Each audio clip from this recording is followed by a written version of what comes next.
Existe um tema espinhoso, um tema que divide as pessoas e que faz parte da polarização das redes sociais. Você é de esquerda? Você é de direita? Você é isentão?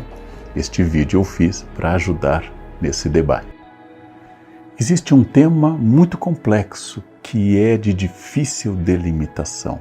Quando eu digo que alguém é liberal, isso tem um significado na Europa do século XIX e tem outro significado nos Estados Unidos de 2022. Quando eu digo que alguém é de esquerda, o significado é distinto em Cuba do que é, por exemplo, na França.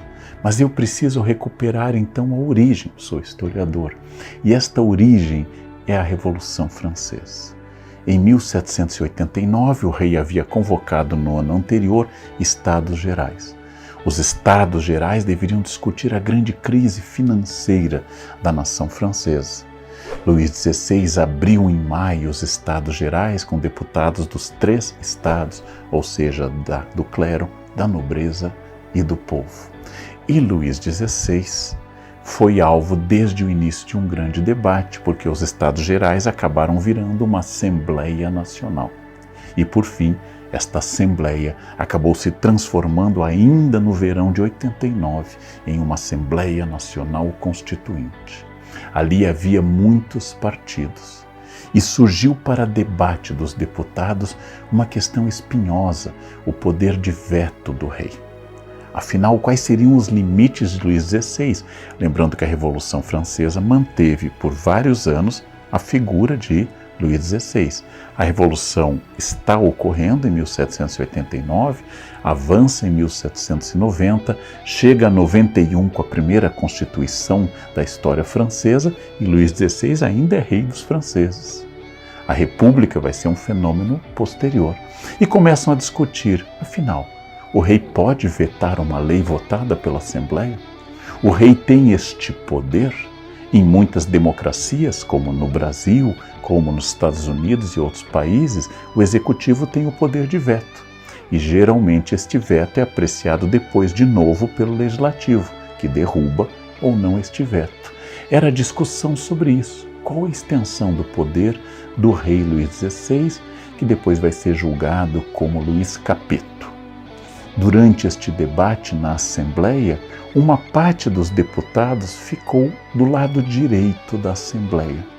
E esta parte dos deputados queria que o rei tivesse mais poderes, que as transformações fossem mais lentas, que não houvesse ruptura com a ordem tradicional, que o edifício da monarquia francesa, que tinha quase 10 séculos, não fosse desmantelado de uma vez.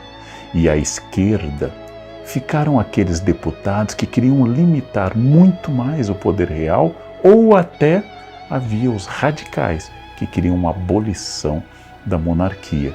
Desde então nós associamos direita e esquerda, um acidente de localização na Assembleia Nacional Francesa a quem quer a manutenção do status quo, das coisas como elas ocorrem até agora, e aqueles que querem transformações. Aqui nós vamos começar os nossos problemas. A expressão direita e esquerda é uma expressão posicional. Funciona como se fosse apenas a definição de onde eu estou em relação aos outros. O que eu quero dizer sobre posicional? Eu, Leandro, estou aqui. De repente, alguém tem uma proposta muito mais radical que a minha sobre reforma agrária. Esta pessoa se torna, então, de extrema esquerda. E eu passo a ser, talvez, de esquerda ou de centro ou até de centro-direita. Sempre depende da comparação. Existem, por exemplo, pessoas que são reformistas. Existem pessoas que são revolucionárias. E existem pessoas, como eu vou ver agora no vídeo com vocês, reacionárias. Então vamos pensar o seguinte: durante a Revolução Francesa, ainda com o domínio da esquerda dos jacobinos, uma mulher, Olympe de Gouges, chega e diz: o que vocês estão discutindo é só para os homens. Vocês não estão incluindo as mulheres. Eu quero direitos da citoyenne, eu quero direitos da cidadã. Esta mulher foi guilhotinada. Esta mulher foi eliminada pelo poder de esquerda que estava no poder. Então, em comparação ao Lampe, a líder a favor dos direitos femininos no século XVIII, quem estava no poder era mais conservador. Vamos avançar um pouco, estamos no período final da década inicial da Revolução e nós temos um golpe de alguém que professava ideias comunistas, que era Graco Babeuf. Graco Babeuf que fez uma conspiração com ideias muito mais à esquerda do que aquelas que estavam presentes no diretório. Graco Babeuf também foi eliminado. Então o que eu estou dizendo com isto? Para o resto da Europa, aquela revolução que havia matado o rei era uma revolução, ainda não se usava essa expressão, mas de esquerda. Eram revolucionários, eram pessoas que queriam destruir o mundo. Mas dentro dessa revolução, nós temos propostas mais conservadoras e temos propostas mais à esquerda. Sempre que eu falo de esquerda e de direita, eu vou também estar falando da minha posição, do meu ponto de vista. Vamos segurar a Revolução Francesa, origem do termo esquerda e direita, e vamos um pouco para o norte. Durante a Revolução Francesa, um homem chamado Edmund Burke escreveu em 1790, ou seja, a Revolução tinha 1 ano. Ele escreveu algumas reflexões sobre a Revolução Francesa e lançou as bases de um pensamento que a gente vai chamar de conservador. Quais são, claro, isso daria muitos vídeos, mas quais são algumas dessas perspectivas? Primeiro, Burke desconfia das rupturas. Essa história que ele está vendo na França, de limitar o poder do rei, refazer a sociedade, a produção do paraíso mediante leis, a introdução de leis que contrariam séculos de tradição, a eliminação de todo aquele mundo, arcabouço, sistema da monarquia, causa nele muito horror. Burke não gosta de rupturas violentas. Burke desconfia da palavra revolução. Burke desconfia que nós possamos introduzir o paraíso mediante leis. Não adianta eu implementar uma lei dizendo que todos são iguais, porque as pessoas vêm de um mundo desigual e elas vão ter dificuldade em se adaptar e essa dificuldade vai causar mais problemas do que soluções. Burke desconfia da perfectibilidade humana, ou seja, que a gente possa atingir o paraíso.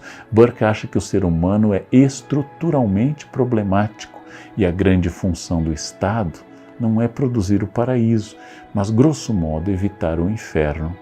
Burke vai dizer, por exemplo, que eu estou em um momento histórico, eu tenho compromisso com o passado que me trouxe até aqui e com o futuro que vai se originar daqui por diante. Por isso que Burke vai ser contra qualquer ruptura que ignore o passado. E vai dizer que eu não tenho o direito de recriar o mundo à minha imagem porque eu tenho um compromisso com as gerações do futuro. Burke desconfia do Estado como agente dessas transformações. E Burke desconfia abertamente desse caráter de instaurar tudo de bom simplesmente porque a lei tem boas intenções.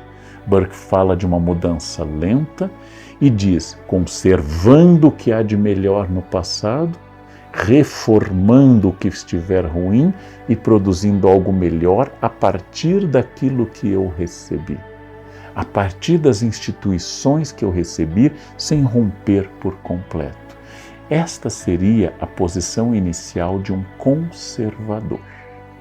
Mas vamos distinguir imediatamente, porque a Revolução Francesa também fez surgir, especialmente a partir de 1815, ou seja, da queda definitiva de Napoleão Bonaparte, a Revolução Francesa fez surgir uma onda reacionária. Vamos fazer a distinção. Os reacionários não são os conservadores de Burke. Os reacionários são como o pensador francês Joseph de Maistre, que vai achar que o passado era perfeito. O passado continha o paraíso. O passado é aquilo que nós devemos voltar. O passado é o antigo regime, é a sociedade da ordem. Então qualquer pessoa que diga Naquela época, tudo era perfeito e hoje nós estamos mal, está idealizando o passado e, como tal, tem uma chance muito grande de ser um reacionário.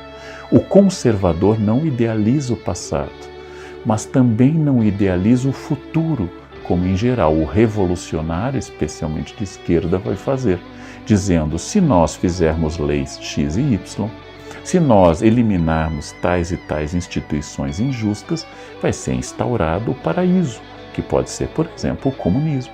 O comunismo tem muitas definições, nós veremos em vídeos em breve. O comunismo será o paraíso na Terra. Quem idealiza o futuro quase sempre está ligado a uma posição revolucionária de esquerda.